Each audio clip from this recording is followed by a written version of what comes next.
The views expressed on Skeptically Speaking do not necessarily reflect the opinions of the University of Alberta, the Students' Union, or CJSR.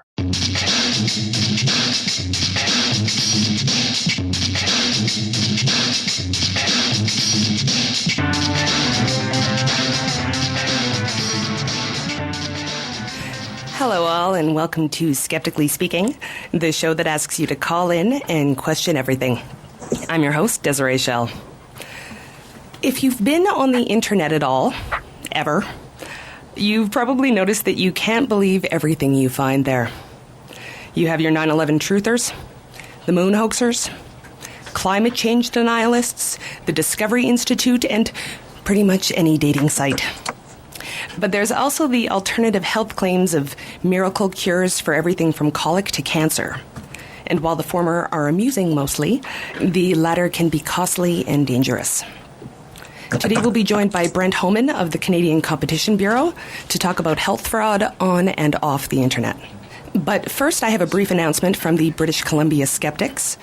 On November 27th, legendary actor and outspoken skeptic William B. Davis, famous for portraying one of the most recognizable villains of all time, the cigarette-smoking man in The X-Files, debates Professor Richard Dawkins' criticism of the show.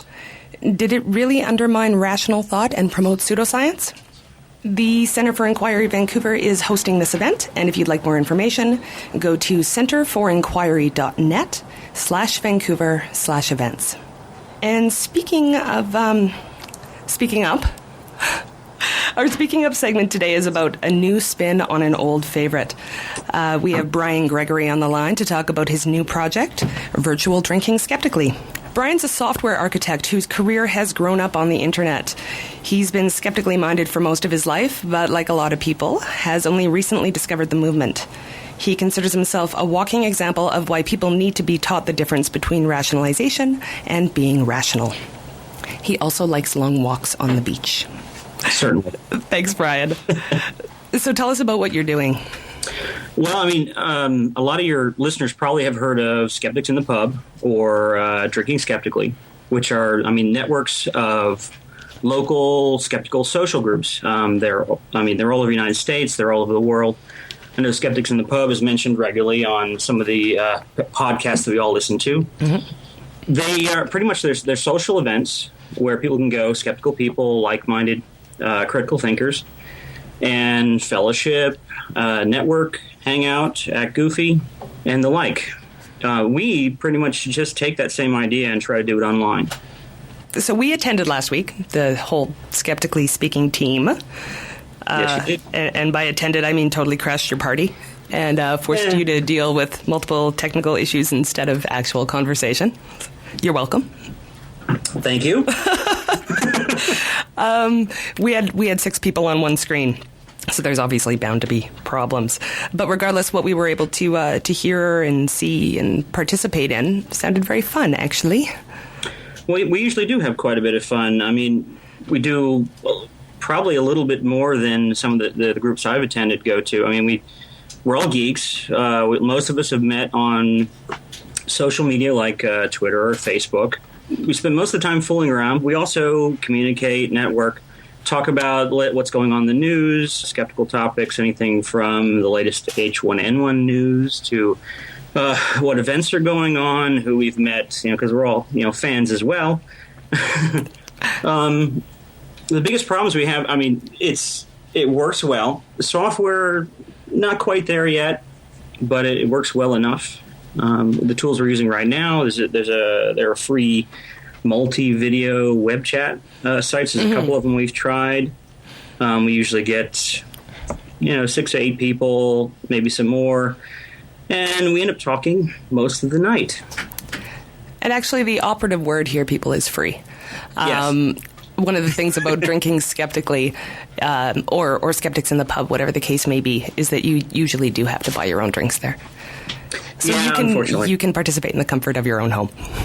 But one of the other nice thing about this actually is that you get to meet skeptics that are not in your local community. Even if you actually are lucky enough to have a skeptical community close by or where you live, that's lovely. But these are all people that are not even necessarily in your time zone.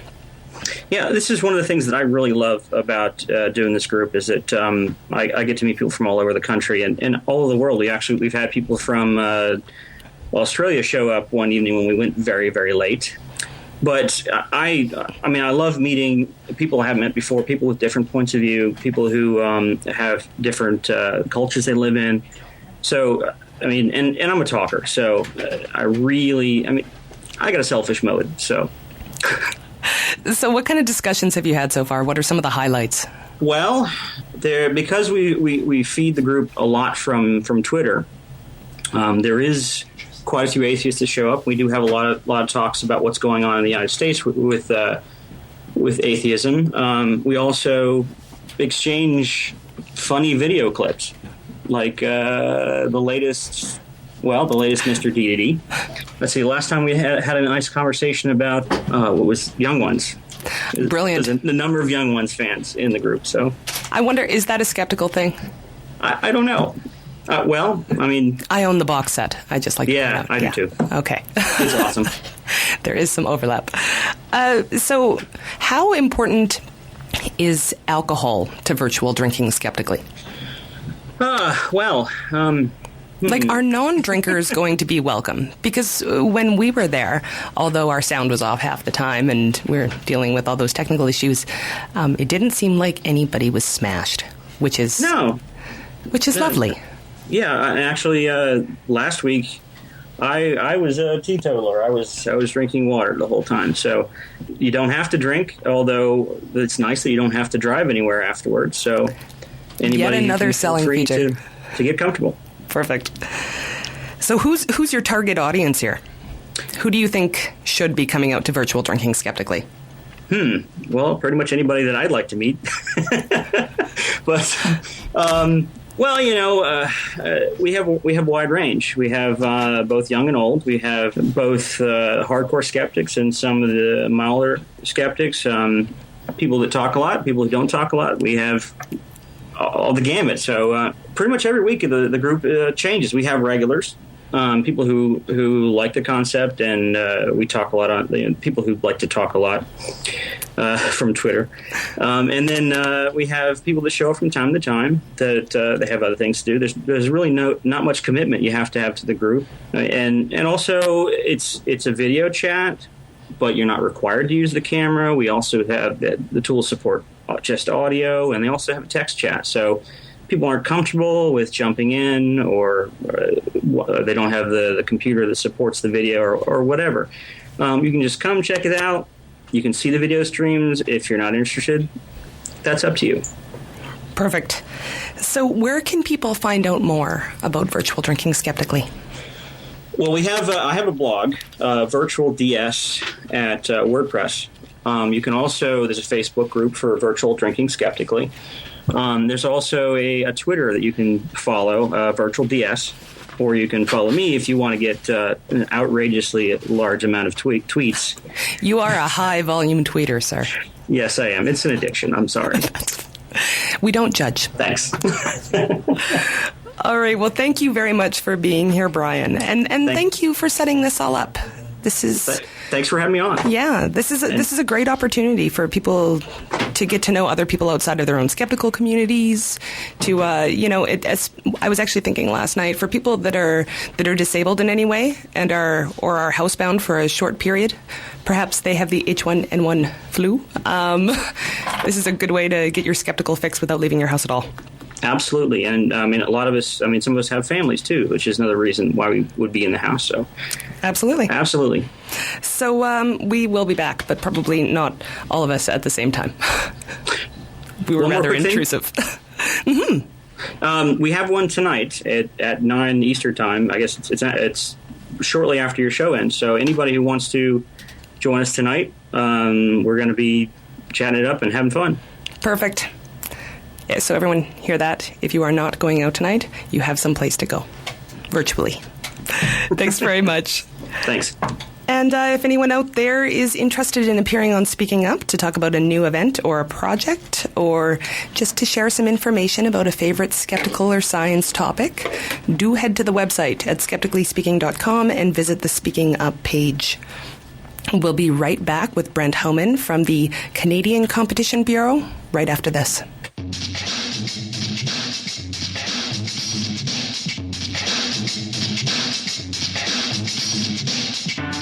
Skeptically Speaking wants you to question everything. To be part of the discussion, call in every Friday from 6 to 7 Mountain Time at 780-492-2577, extension 1. That's 780-492-2577, extension 1. You can also email your questions and comments before or during the show to live@skepticallyspeaking.com, or if you're on Twitter, @skepticalradio. After the show, continue the conversation on our website at skepticallyspeaking.com, or check out our Facebook group. You can also subscribe to our podcast on iTunes, and while you're there, why not add a review of the show? Skeptically Speaking also airs on Citywide LP 99.1 FM in Madison, Wisconsin, Public Reality Radio, WPRR 1680 AM in Grand Rapids, Michigan, Roslyn 101.1 in Roslyn, British Columbia, and on freethoughtradio.com. And now, back to the show.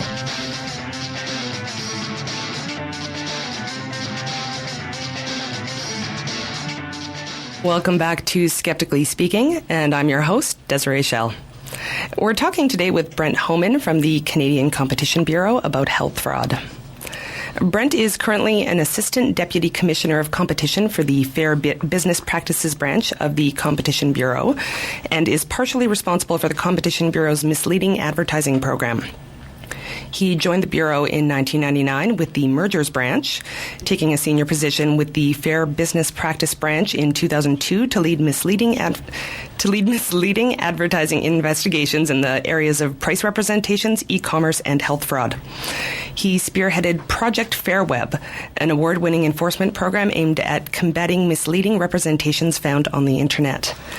Further, Mr. Homan led the tobacco inquiry into the use of light and mild descriptors, achieving a resolution that resulted in the removal of light and mild descriptors from the cigarette packaging across Canada.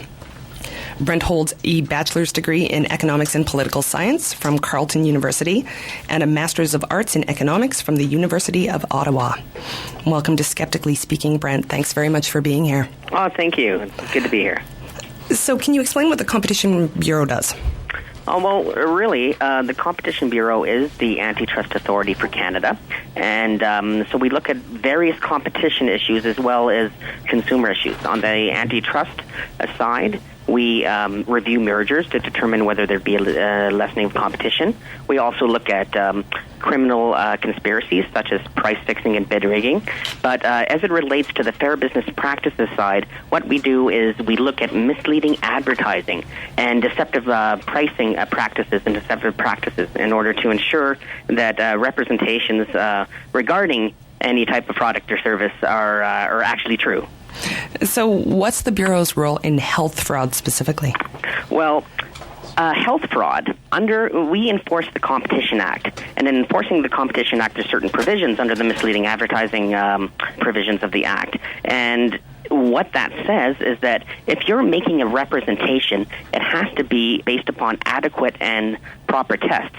And when you think about the area of health fraud, which basically can include fraudulent cure-all products that promise quick cures and easy solutions to a variety of problems, and they can be from obesity to diabetes to cancer. So any product that claims to be a miracle cure may be a fraud, and it can cheat you not only out of your time and money, but most importantly, your health. Right. So what are some of the things that would fall into the health fraud category?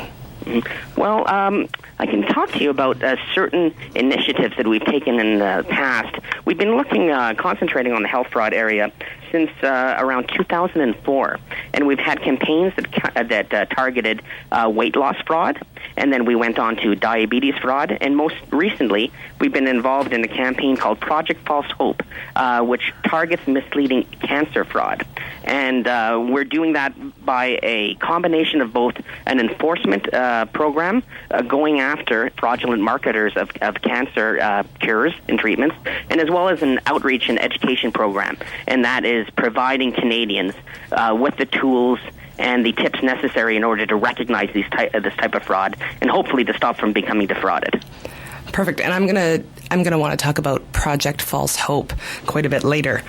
Can you explain to the audience what makes something misleading as opposed to an outright health fraud? Okay. Well, we do have both civil and criminal provisions under the Competition Act. And with respect to the civil provisions, if a product claim is made that is false or misleading and it's not based upon adequate and proper tests, that's a problem under the Act.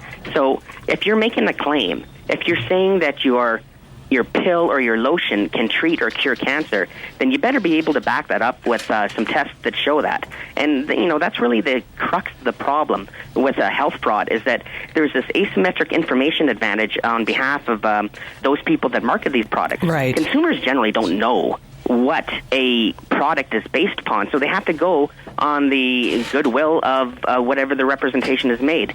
So that's why people are particularly vulnerable in this area. Now, the difference between the civil and the criminal is if these individuals or firms that market these products do so knowingly and recklessly. That brings it into the criminal realm of things. Okay.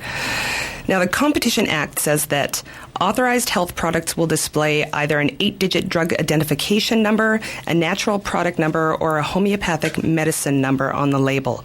This authorization indicates that the products have been assessed by Health Canada for safety, effectiveness, and quality.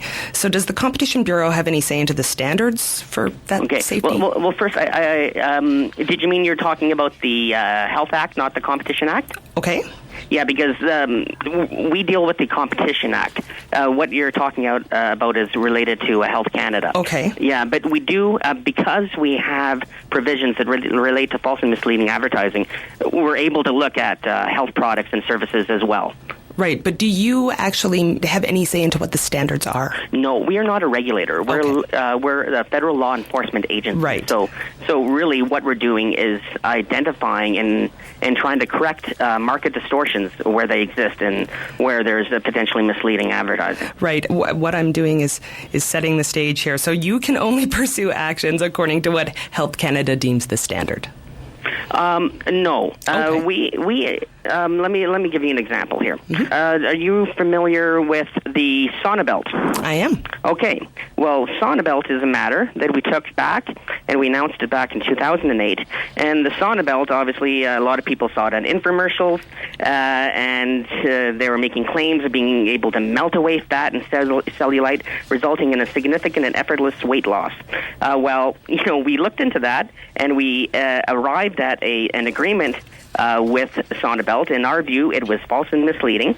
And as per the agreement, the Northern Response, who was the people that were marketing the belt, had to pay $400,000 in penalties and costs, and also to offer full refunds to the to consumers. Right. So, now, is that a fairly typical penalty? No. In fact, that penalty itself with the Sonabelt, that I believe was one of the largest penalties, if not the largest penalty, under the provisions as they relate to false and misleading representations with performance claims. And when I say performance claims, it's where they have to be based on adequate and proper tests. Right. And I think, one of the things that you're asked before is, in terms of standards.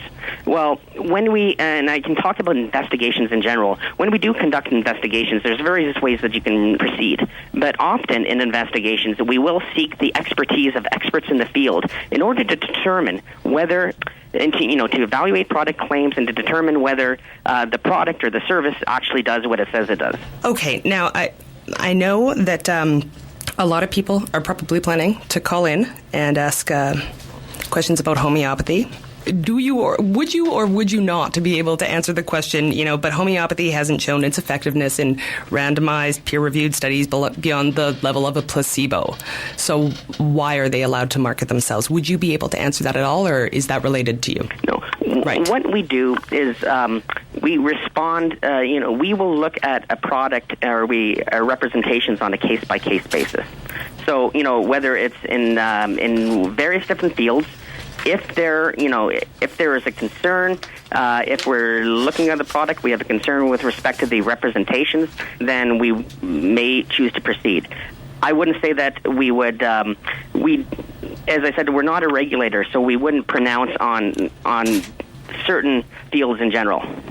Right, and that's what I want to get across, just to circumvent a lot of those phone calls that are going to come in. So, but the standards that you go by apply to anything that promotes any kind of health claim. Yes, and the false and misleading provisions, they also relate to, obviously not just health fraud, but products in general. But yes, related to health claims. If you're making a health claim, if you're making a representation that your diet patch can lead you to lose 10 pounds in 3 days, then you better be able to back it up with some tests, because it's very persuasive, that type of advertising. And it's not just representations, by the way, written. It can be oral representations. It can be representations on infomercials, and as well, it can actually be visual cues as well. For example, we do have a teaser site. We call it a teaser site that we developed with the Federal Trade Commission in the U.S. And what it does is, when people land on it, they see a claim or they see a representation, a website where you have claims about this amazing fat pho, this eggplant extract, where you can lose weight, and it has on representations on the side of the website. You'll find a picture of a doctor with a stethoscope around it, and as well testimonials. So all these amazing claims. So you have the written representations, you have the testimonials, and you have the visual doctor. And as soon as you go to click on one of those sites and click on to try to purchase the product, what happens is you get a warning from the Competition Bureau and the FTC saying, hey, this is exactly the type of site that is trying to defraud you of your money and your health. Right. So tell me if you would cover this area.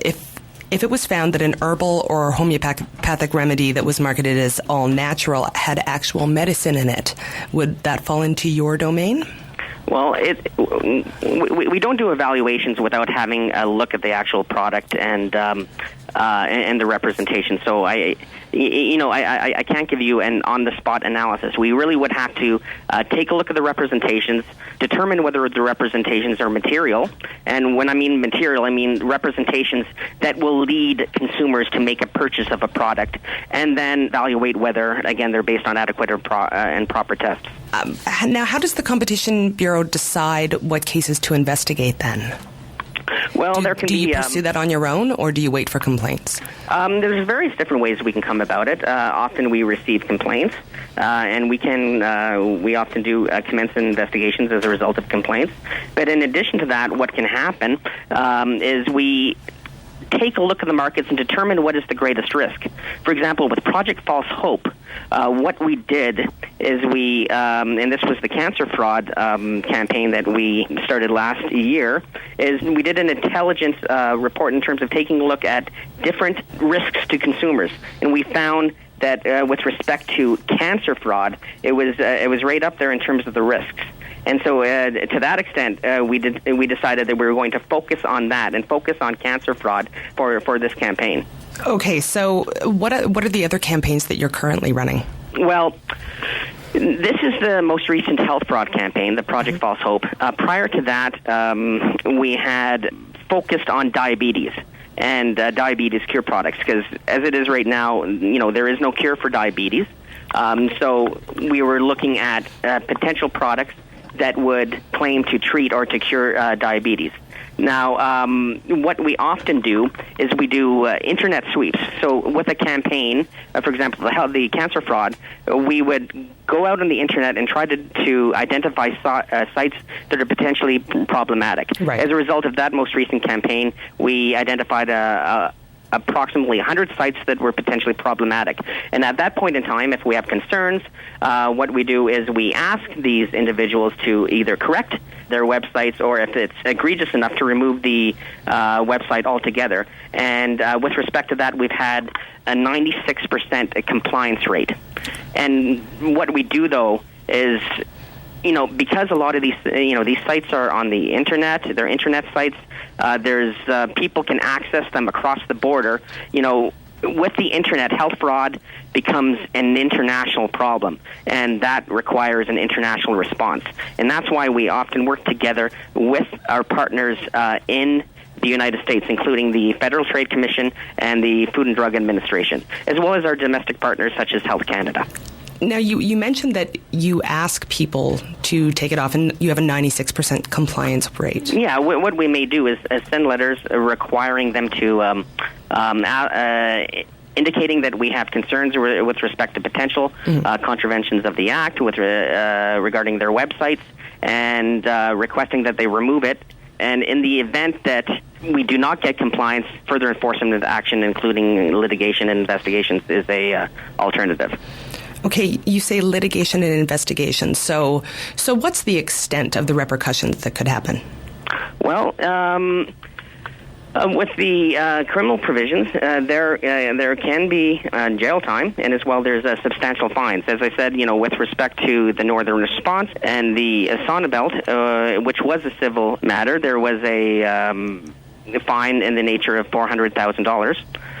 So you're looking at substantial fines, as well as if it is pursued under the criminal regime, then that is the potential for jail time as well. Do you often have trouble collecting those fines? No, we don't. Not at all? No, we often don't have. No.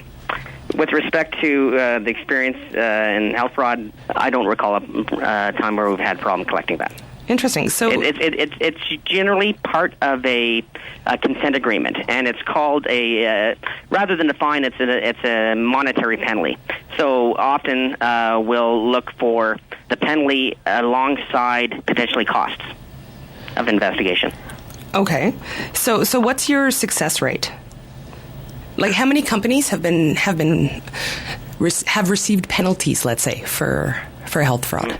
Well, I can't really speak. I can't really recall exactly how many companies received penalties, but we have had consent agreements with various different companies, including cancer fraud, companies that were alleged to have committed cancer fraud. In addition to weight loss products, we've had agreements with diet patches. I guess that was back in 2004, where there was an issue with the potential bogus diet patches that were out in the market.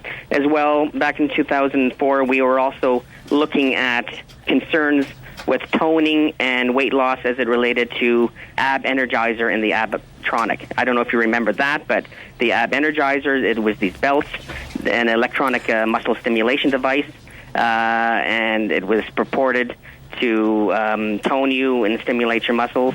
And with that, there was a penalty of approximately $75,000.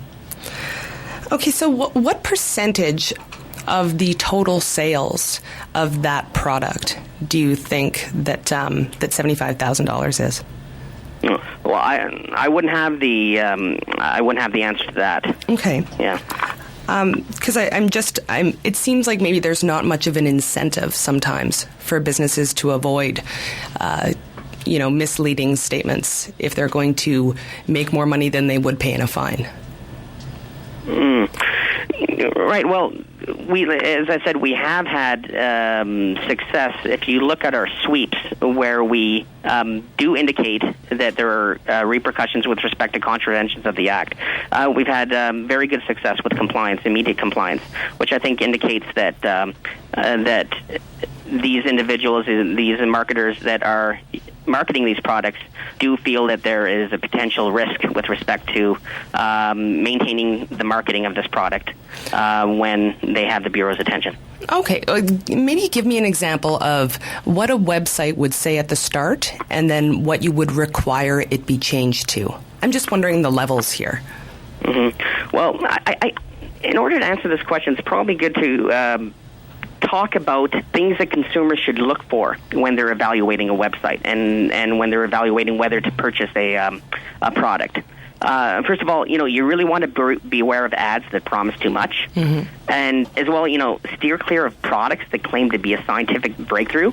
Like genuine scientific discoveries, they make front page news. If the first and the only place that you learn about a new treatment is on the internet, then you should be suspicious. You should be skeptical. As well, you really have to keep your guard up when ads, mention success stories or so-called patient testimonials. Despite what the company claims, there's really no guarantee that John Doe of Belleville, Ontario, has really achieved the results the advertised results are even is the real person. And a money-back guarantee, that's no proof that a product works. Scam artists who offer a guarantee have been known to just take the money and run.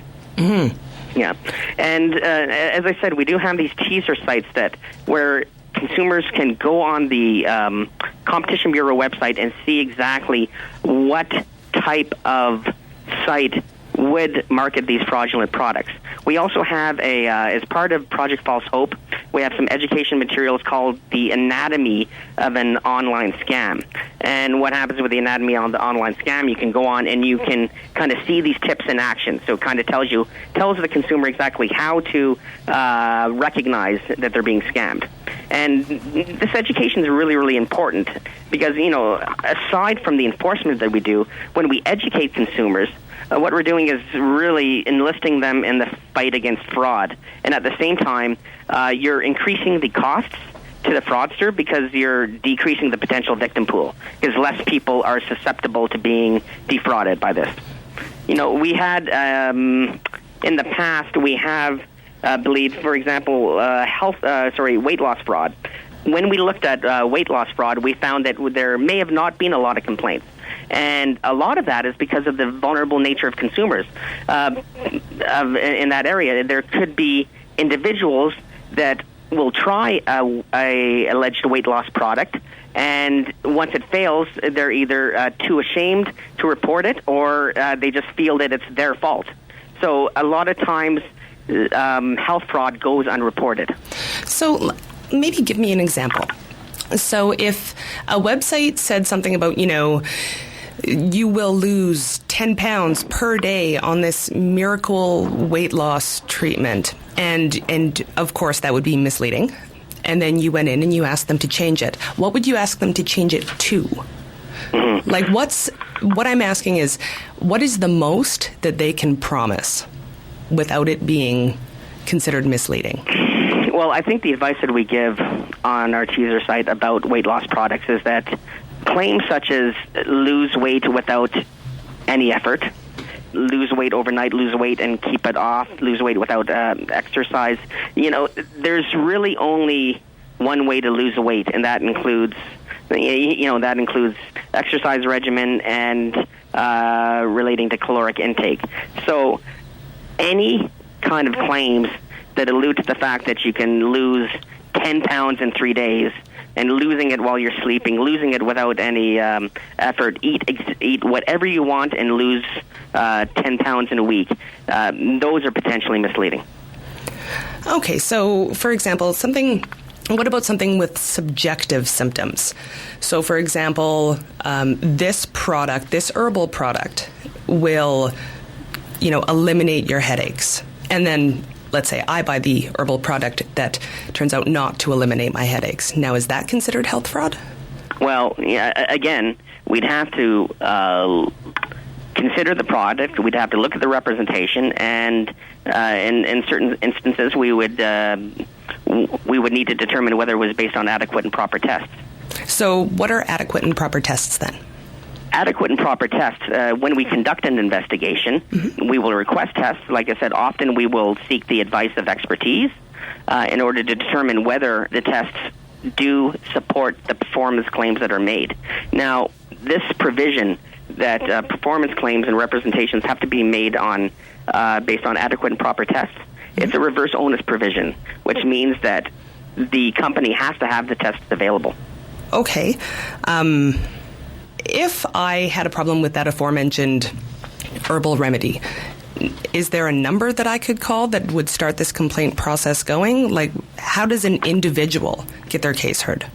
Yeah, well, if an individual, and regardless of the health product, if an individual has a concern relating to a product, then they most certainly can call the Competition Bureau and place a complaint with the Bureau. Okay. So tell us about some of the international investigations that you've been involved in. Well, it's with respect to the international campaigns, Project False Hope is the most obvious at this point in time, the most recent. And again, that's where we would take a coordinated approach looking at fraudulent cancer cure websites. Not only us, but also our partners in the U.S. And by that, obviously we may share information in order to identify sites that are either based in Canada or based in the U.S.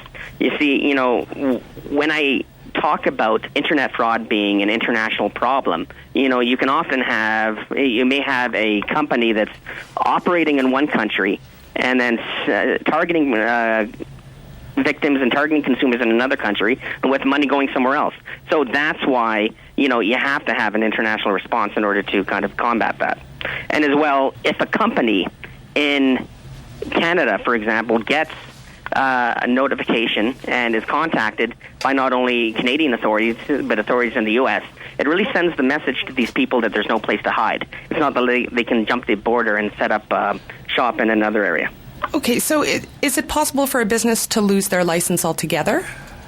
To lose their license, like I said, we're not a regulatory authority, but so what we do is just enforce the act. If we see an issue with a company and with the representations, then that's what we would focus on, and that's what our provisions are focused on, is to determine whether representations are made that are false or misleading. Okay. And in that sense, we may arrive at consent agreements and agreements with companies that require them to cease making such representations. It may require them to pay, as I indicated, an administrative monetary penalty. It may require them to provide product refunds to consumers. I think one of the problems with this is I'm not getting a clear sense of, it's very easy to understand when someone says, this will cure your cancer. That's definitely not going to happen. But it seems like there's a really fuzzy line between what's considered misleading. A fuzzy line in what sense? Well, and I understand it depends on the situation, but it seems like a lot of products can say things that are very vague and draw allusions to health benefits. Oh, I see what you're saying. Without actually outright saying it. Okay, well, that's where, when we're looking at a product, we're not only looking at the literal meaning of the representation, but also the general impression. Okay? So to that extent, the general impression of a product or a representation could include what they say. It could include pictorials, and it can include looking at a combination of what is said on the website. So you really have to take all those factors into consideration and evaluate them to determine whether the general impression of a representation is false or misleading. Okay, so for example, let's go back to the weight loss website. A website that has an image of an overweight person that says before, and then an image of a thinner person right beside it. And it looks like maybe there's two different skin tones. They're probably different people. Would that be considered misleading? That in and of itself? Mm-hmm. Well, you'd really have to determine. That might be part of the representation that indicates whether that tries to convey that a product will lead to weight loss, but you'd have to look at other factors as well, including the statements. And as well, you'd have to evaluate whether a product or service is, or a product has representations, has tests in order to back up whatever their claims are. You'd have to look at everything in conjunction with each other. Okay, and we have a couple of questions that were submitted before the episode. Go ahead, Ryan. Let's say that the CCB successfully regulates or fines a company out of existence. What happens to the guy behind that company? Does he escape, free to start up a new health scam? Sorry, the CCB? Sorry, the Canadian Competition Bureau, I assume. And just to add to that, can they start it up in another country? Can they start? So, the way that I understand the question, if we have an agreement, if we have a problem with the company and we resolve it, or if there's an order by the tribunal or a court, can they start it up again? That's how I would take the question. Could they in effect not follow your request? Could they leave that company and start up a new company? Is there any way to know that?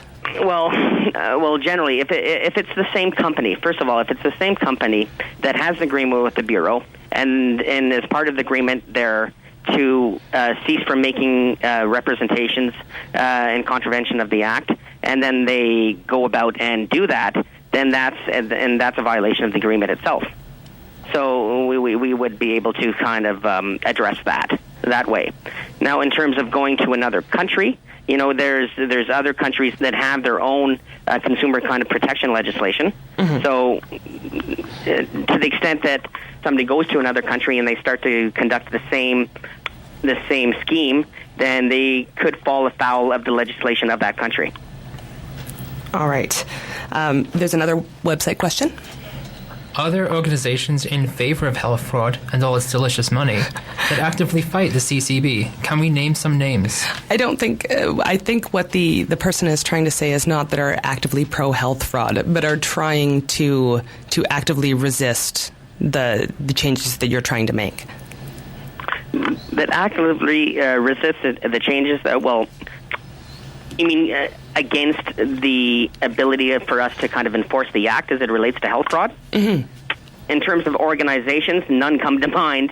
Generally, Canadians are often very supportive of the actions that are taken in order to combat misleading health fraud. As you know, with consumers and Canadians are more and more looking to the internet for health information. I think a recent study said that 8.7 million Canadians turn to the internet in order to gauge information on health. So it's really important for them to ensure that they get accurate information. And so I've seen general support for these type of actions. Okay. Now let's talk more about Project False Hope. Okay. So that's a very specific campaign, and it's cancer-focused. And actually, I believe it was in February of this year, there was an Edmonton-based company that made some cancer-related claims. Mm-hmm. Do you remember that one, the Bioenergy Wellness? Yes, I think it's binary. Yes, and it was carrying on business, I believe, as the Energy Works Wellness Center. Mm-hmm. Yes. And, with these claims, again, what happened here is that we arrived at a consent agreement with this company with regard to our allegations of unproven claims that their product can cure cancer. And what we had here in terms of the products that were involved is this company advertised the sale and promotion of something called the Papani, the MagnaPulse, and far infrared sauna treatment devices, as well as some cancer and treatment prevention sessions that would be carried out at their Energy Works Wellness Center in Edmonton. So after an investigation, the Bureau concluded that these cancer-related performance claims were not based on adequate and proper tests as required by the provisions of the Act. And really, as we see it, cancer is a very serious illness, and companies shouldn't expose consumers to unproven health claims because they can really cheat them out of their time and their money. So, yeah, we did that. That is one of the cases that did emerge from Project False Hope, mm-hmm. And that said, there are other investigations ongoing. So, again, was that from an individual complaint, or is that something you guys pursued? Mm. In terms of the specific genesis of this, it could very well have been through the internet surveillance that was conducted. All right. So, do you remember what their original website said? Did it say it would cure cancer? Well, there were claims and unproven claims that products could cure and address cancer, as well as these sessions and prevention sessions at the Energy Wellness Center. Yeah. Okay, so I just want to make sure I understand this. So, a company can say that they will cure and treat cancer, and they can do that for, let's say, years. And then you'll find them and you ask them to take it off the website. And if they agree, that's the end of the story? Well, this is an example where we, through an investigation, and we came to an agreement with this company. But often, when it comes to health fraud, and this could be weight loss fraud, it could be diabetes, and it could be the recent cancer. The benefit of carrying out these internet sweeps and trying to get, once we identify sites, to get them removed as soon as possible. There's potential dangers when there's health fraud out there. So to the extent that we can get the removal of sites on an expedited basis, it saves time, money, and at the same time, it helps to protect consumers. Right. So what about the people that in the years before had gone to those wellness centers or used those medications, or, well, not medications, remedies and such? What kind of do they get compensation? Are they entitled to pursue action of their own? Well, with respect to certain agreements that we've had, and it can vary from agreement to agreement.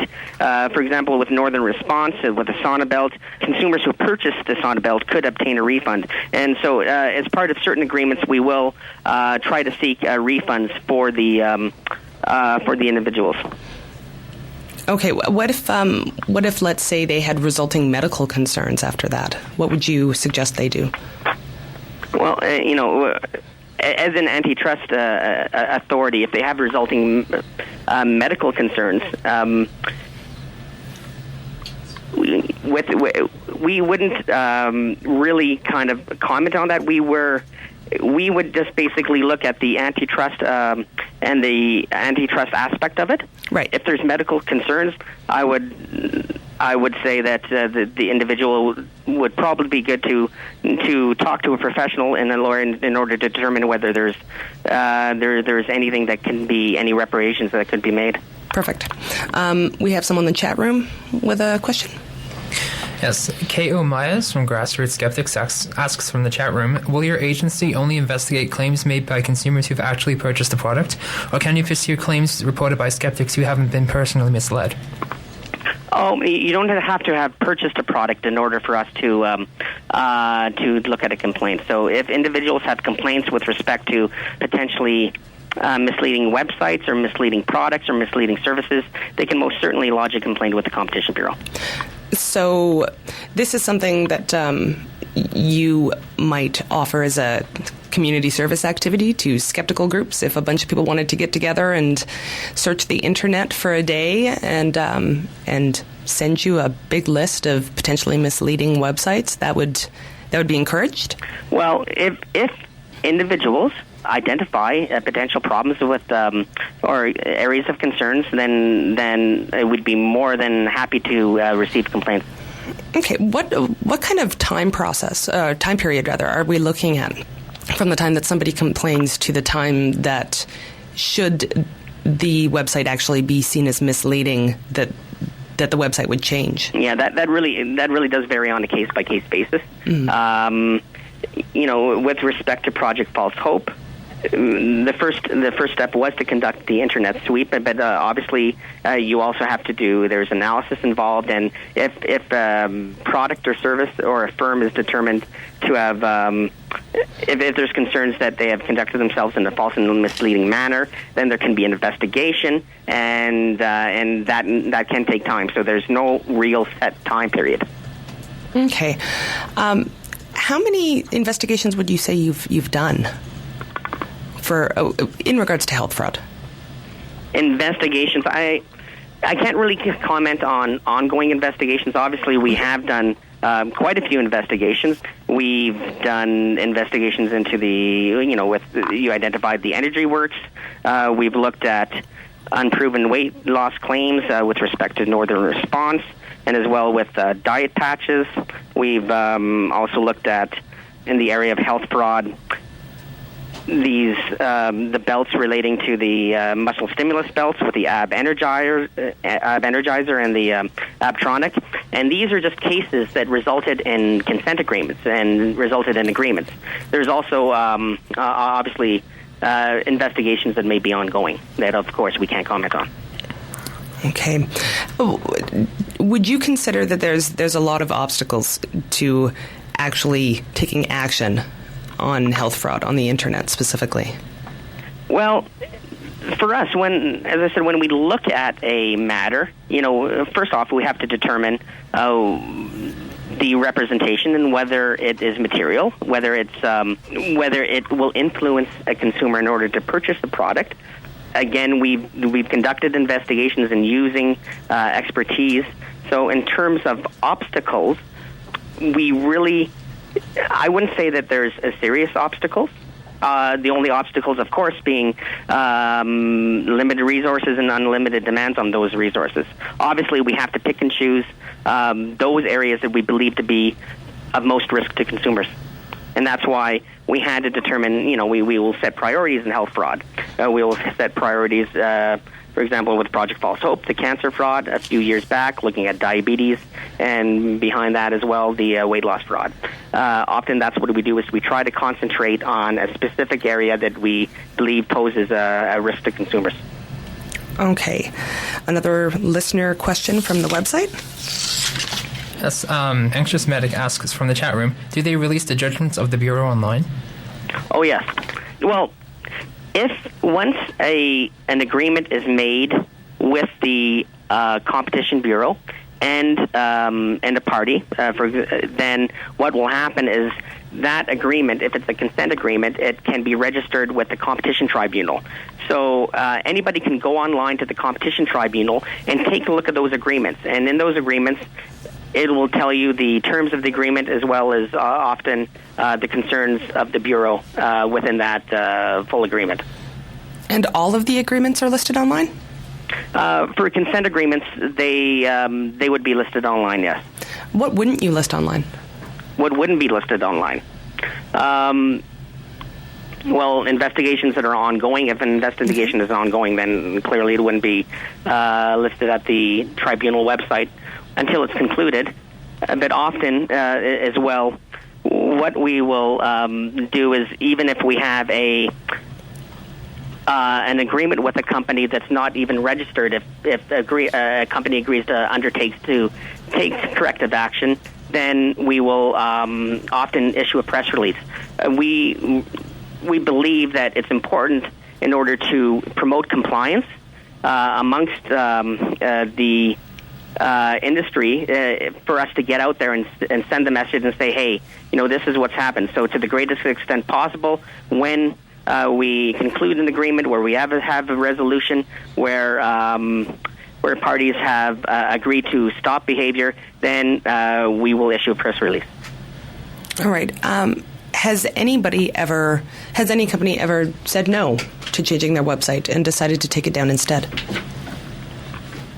Oh, you mean and decided to take it down instead? Mm-hmm. The website down. And just remove the website? Yep. Well, depending on the concerns with the company, as I said, when we're looking at the internet, then we may, if we only have concerns with certain representations, we may suggest that those be removed, and often we may say that, well, we would suggest that the whole website is removed. So it's at that point, it's really up to the business how they want to address the Bureau's concerns. Okay, and we have one last question. We can make it so that fake medicine has to follow strict advertising rules and not make any specific medical claims, but how do you regulate it when it just says promotes wellness or boosts immune system? Is there anything that can be done? Okay. Well, again, first of all, we're not a regulator. We're a law enforcement agency, and with regard to claims, generally we focus on the most egregious claims, such as in the area of cancer fraud, curing Schedule A diseases like diabetes and cancer. With respect to general wellness claims, again, what we would have to do is take a look at the claims and determine the level of egregiousness and whether they're based on adequate and proper tests. There may be products that do live up to what their claims say. Okay, and I think we are out of time for today. Thanks very much to Brent Homan from the Canadian Competition Bureau for being here today. Oh, my pleasure. And you can find out more about health fraud at competitionbureau.gc.ca/health fraud.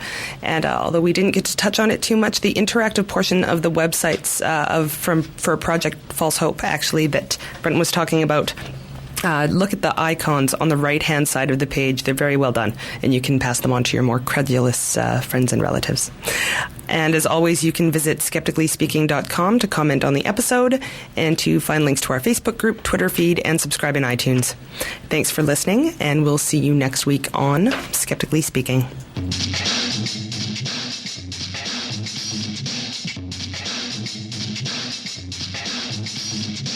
Next week on Skeptically Speaking, we'll be talking to Nicky Garrett, guitarist in the legendary punk rock band the UK Subs. He also happens to be an active skeptic. Does speaking out against pseudoscience, magical thinking, and unexamined beliefs get in the way of damning the man? And by popular demand, we'll introduce our new semi-regular segment, Ask a Pharmacist with Scott Guevara, answering all the questions you'd ask your own pharmacist if the line wasn't so long.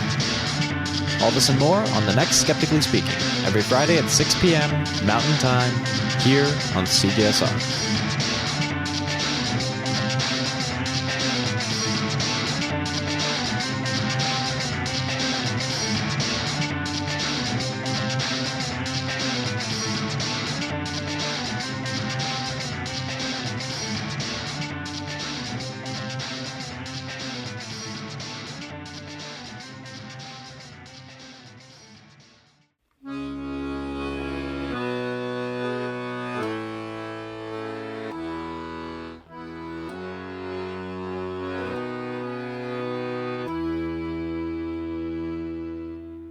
South America does not exist.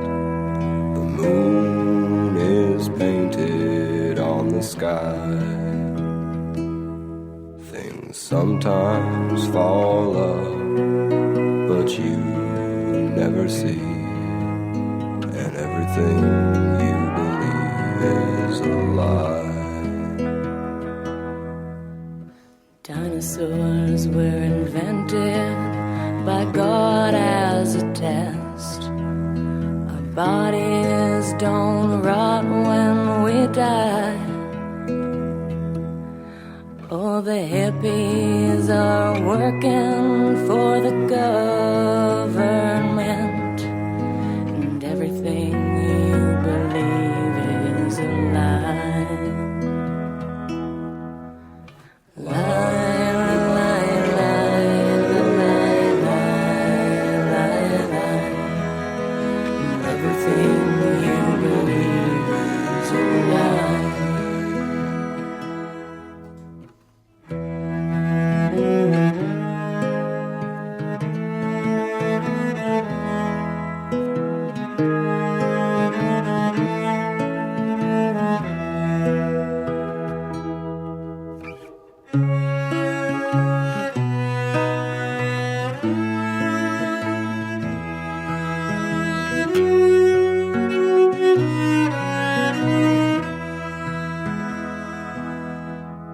There are wee, tiny dwarfs inside your TV, and nobody cares when you cry.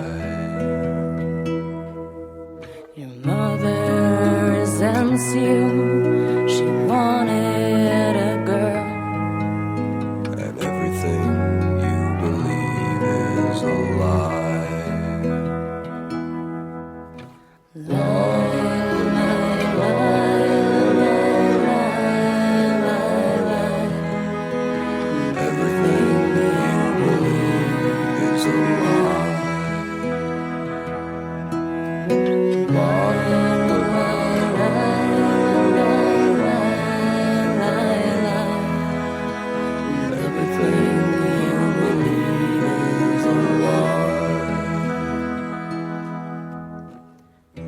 It's been years, But I've never